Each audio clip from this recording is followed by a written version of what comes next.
Radio Jamaica, active for the good of our nation.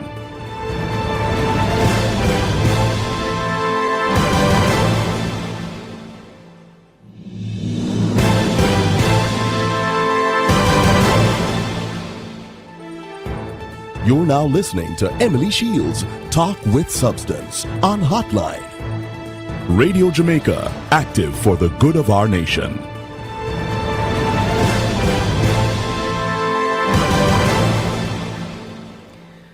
Welcome to the hotline for today, Friday, the 8th of August, 2025. Good to be with you today, listeners. Thank you so much for joining.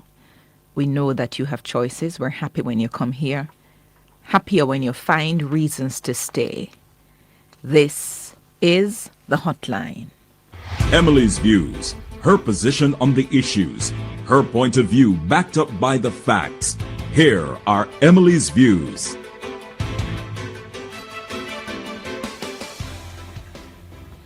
Thank you, listeners. There are some constituencies that will be in great play in the elections which we expect the date to be announced this Sunday. And even though historically some of these constituencies have voted in particular ways and have been held by some titans in the Jamaican history of representation in the politics, in which circumstances in the constituencies have commenced change,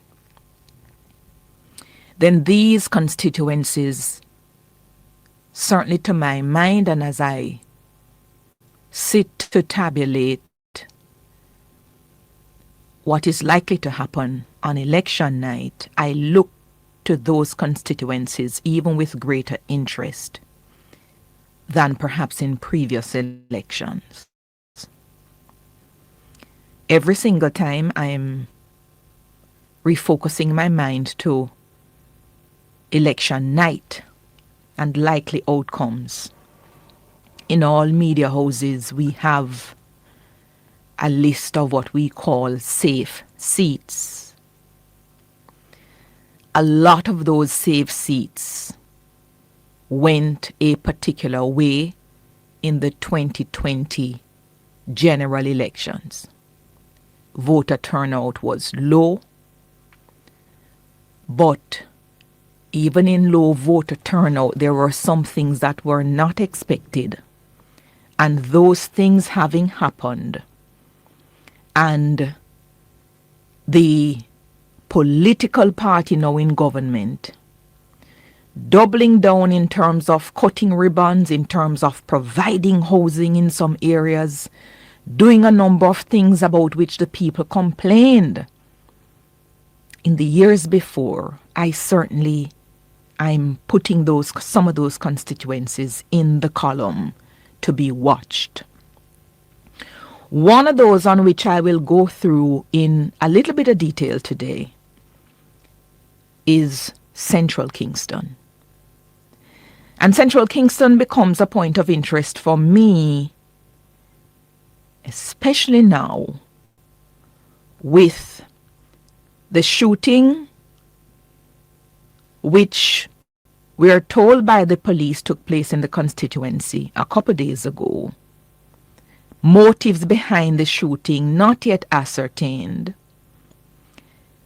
And based on my understanding of the political makeup of the constituency, it is perhaps highly unlikely that politics is at the base or the motive for the shooting in this instance. Highly unlikely, but not impossible. because of how things are politically perched at the moment, right? And this is why, because so many things can be masked in an election time, irritable with the decision of the to grant the permission for these two rallies to take place within miles of each other on Sunday. Yeah? I'm yet to see the good reason for it. And whilst I don't wish to dictate timetable for any of the two political parties, I don't see why one cannot be postponed or relocated, and no logistics are difficult in terms of arrangement. There's no good reason for both of them to be held at the same time in such close proximity. But I've made the point on that. Central Kingston, from my recollection of the history of this constituency, it was one of the original 32 1944 seats. And except outside of the JLP's Frank Pixley's win in 1944, the seat has enjoyed leadership at the parliamentary level from PNP representatives from 1949, with a well-known titan in the Jamaican political history of Wills O. Isaacs, former Prime Minister Michael Manley, Madame Rose Leon, Ralph Brown, Ronnie Thwaites, Victor Cummings, all of them coming down from 49 until the second JLP blip in 2020. And that blip in 2020 has caused a lot of things, a lot of things that were previously not in play to now be in play. Let me take a break. This is the hotline. At the Ministry of Finance and the Public... So, the general election on the 3rd September 2020, Thursday. Central Kingston, even though you heard soundings of whatever movements were alleged to be happening there, it was an absolute surprise for many that this long-held PNP seat, held from 1949 down to actually 2020, to the 2nd of September, it was a surprise that it flipped. Remember, it had Imani Duncan Price going up against a political neophyte, Donovan Williams. And I think, certainly for many people, Donovan's history in politics at the time, if ever the history was known, it's only that he was the brother to the mayor of Kingston and St. Andrew at the time. But clearly he was working quietly in the conditions existing in different parts of the constituency. And though Imani Duncan Price hails from a family of PNP stalwarts in the country, well-known PNP family who had represented in many areas, that was not sufficient to take her across the line in the 2020 election against a political neophyte, Donovan Williams. So at the end of the count, on the night of the election, it was newcomer Donovan Williams 4,568 to Imani Duncan Price 4,256, a victory of a little over 300 votes. That's a big victory in a seat that has voted from 1949 for the People's National Party. Low voter turnout and all sorts of things can be perhaps attributed to the win by Donovan Williams, but yet still for that political history to be overturned in that election, the signals, the writings were on the wall. Yeah? In recent times, there has been a lot of instability in the choice of candidate for the People's National Party, because a man who thought he was the selectee became unselected by the PNP in the constituency. That is Lawrence Rowe, and he's been replaced by a man who served this country in the Jamaica Constabulary Force, retiring at the rank of Senior Superintendent of Police, Steve McGregor. Lawrence Rowe has not been quiet. The public spat between him and the leadership of the PNP has made the news many cycles. And on top of that, Lawrence Rowe has recently flipped to the Jamaica Labour Party. And he's made a number of statements, making all sorts of allegations, making police report, and in the process, he's been charged twice, I understand, for all different offenses. There's been what they call case and cross case, because I think in one instance where he's been charged for allegedly assaulting somebody, it appears the person has also been charged what they call case and cross case. And he's made an allegation against some representatives of the municipal corporation.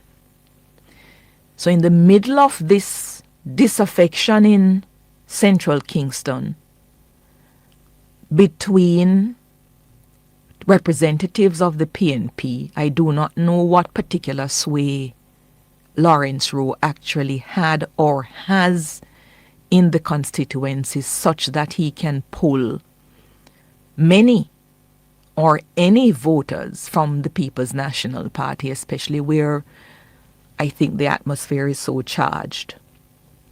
But even outside of that, Donovan Williams and the party of which he is a part, they've not spared a lot of effort in attempting to reorganize and to in some way give to the people of central Kingston in some areas some facilities that they never had. Incidentally, less than an hour ago, I saw a report in the Jamaica Observer where the Prime Minister has broken ground for 21 housing units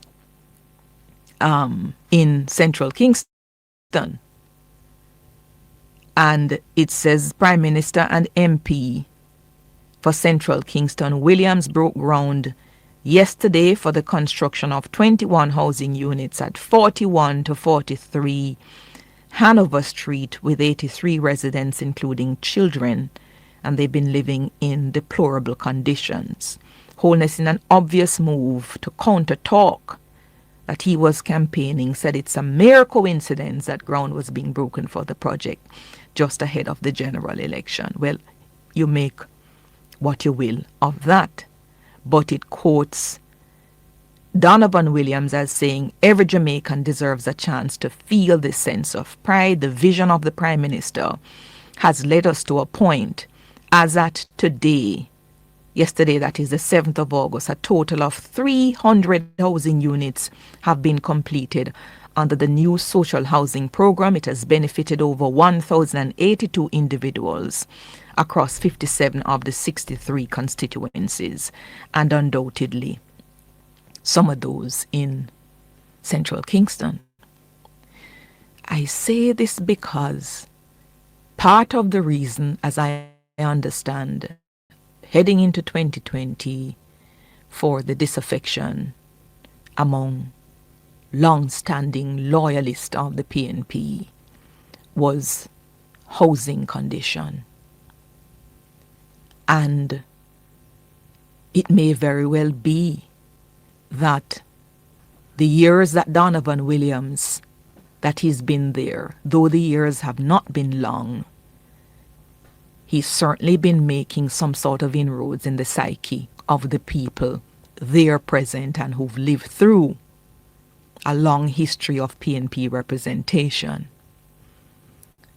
There is no doubt, certainly to me, that former SSP Steve McGregor is perhaps a stronger candidate than Imani Duncan Price was in 2020. And the race is therefore very tight. The question, therefore, for both of the parties is, which of us will take this seat? If the PNP wants to win the election, it has to retake Central Kingston. If the JLP loses Central Kingston, it is not a traditional JLP seat. So they will lose one, but they can afford to lose one because they now hold 49. It will not be decisive of the night, but it will certainly indicate to me that there is a reshifting to the PNP, perhaps in traditional PNP seats. So it is important for the JLP to try to hold it, but it is crucially more important for the PNP to reclaim it, which is why the stakes are very high. So all movements in and around these areas, if we are not assisted by Jamaica Eye on these corridors, then we are at just a serious point of great inconvenience, perhaps, for all of us who don't wish to be caught up in the motorcading. But on top of that, the mere fact that even with this shooting, with the tension so high for the election, the shooting that was reported in the news in Central Kingston a couple of days ago, the mere fact that the police are asking for people to come and give statements and say what it is they know, then it seems to me that they probably don't have the eyes in the sky in this area as they do in other areas. So all of the blind spots for the police will weaken the sort of cover that we hope to have. It will weaken their ability as well to quickly resolve issues if and when they arise in the motorcades leading into either crossroads or into halfway tree come Sunday. Yeah? These elections for 2025 the assessment that has to go into these elections is a bit different from what we've had before, because we've had marginal seats that were traditionally X or traditionally Y, and may not play as they did in previous elections. And for the PNP to retake them, they've had to be laying the ground in a number of ways over the last 5 years. For the JLP to retain them as well, they've had to do a number of things that previous representatives have not done. Yeah? So when police granting permits, some of the political history is important. Yeah? Won't be an easy election. From all indication, I think what has happened with inflation, all the pressures at the supermarket and the markets to purchase, despite all of the gains, the struggles are real. But there are some people who believe that struggles being real, they've been tempered by all of the other initiatives that are out there, and they have a lot to balance when they head into the voting booth come what I expect to be early September, the 3rd of September in my view, as I've said before. Those are my thoughts for the moment. Join us next time